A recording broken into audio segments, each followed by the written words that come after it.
নমস্কার, আমি সুদীপ আর আপনারা দেখছেন বাংলা দুনিয়া। আজ গণেশ চতুর্থী। সারা ভারতবর্ষ জুড়ে পালিত হয় এই গণেশ চতুর্থী।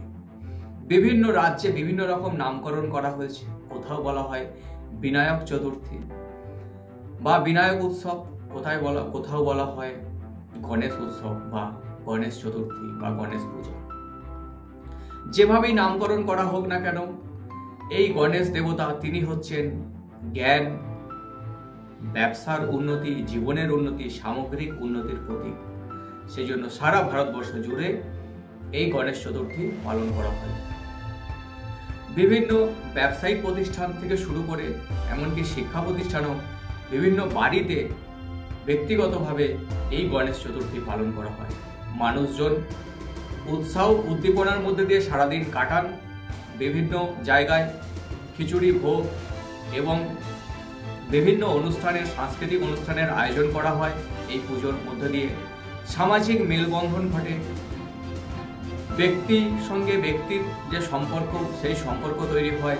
সমাজের সঙ্গে সমাজের সম্পর্ক আরো সুদৃঢ় হয়। এবং এই যে গণেশ পুজো করা হয় সব থেকে প্রথম। এই গণেশ পুজো দিয়ে শুরু হয়, এরপর হয় বিশ্বকর্মা পুজো, তারপরে দুর্গা পুজো, লক্ষ্মী পুজো, পরপর পুজো শুরু হয়ে যায়।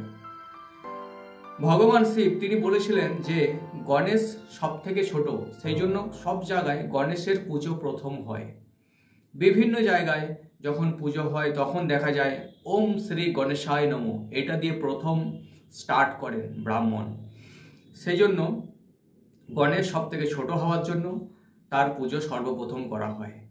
এবং এই যে গণেশ পুজো বিভিন্ন জায়গায় ব্যাপকভাবে হয়ে থাকে, এটা মনে করা হচ্ছে যে জীবনের সাফল্যের পথে, জীবনের অগ্রগতির পথে গণেশ পুজো ভীষণ গুরুত্বপূর্ণ।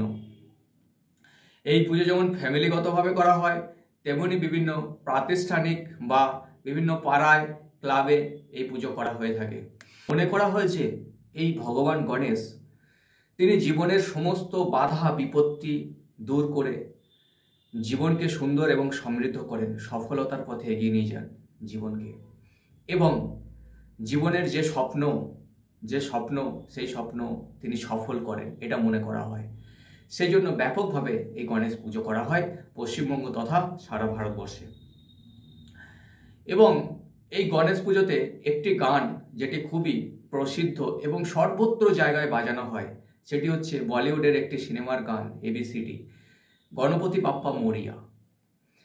এই যে গণপতি বাপ্পা মোরিয়া, সমস্ত গণেশকে উৎসর্গ করেই এই গান তৈরি হয়েছিল। এবং বিভিন্ন জায়গায় এই গানে সেখানে ডান্স করা হয়, ডান্স পারফরমেন্স হয়, সামাজিক উৎসব হয়, সাংস্কৃতিক উৎসব হয়। এবং আমরা দেখেছি বিসর্জনের সময় এই একটি গান বাজে সর্বত্র, সেটা হচ্ছে গণপতি বাপ্পা মোরিয়া। তো গণপতি বাপ্পা মোরিয়া আমাদের প্রত্যেকটা মানুষের জীবনের উন্নতি, সমৃদ্ধি, সামাজিকতা বৃদ্ধি করে।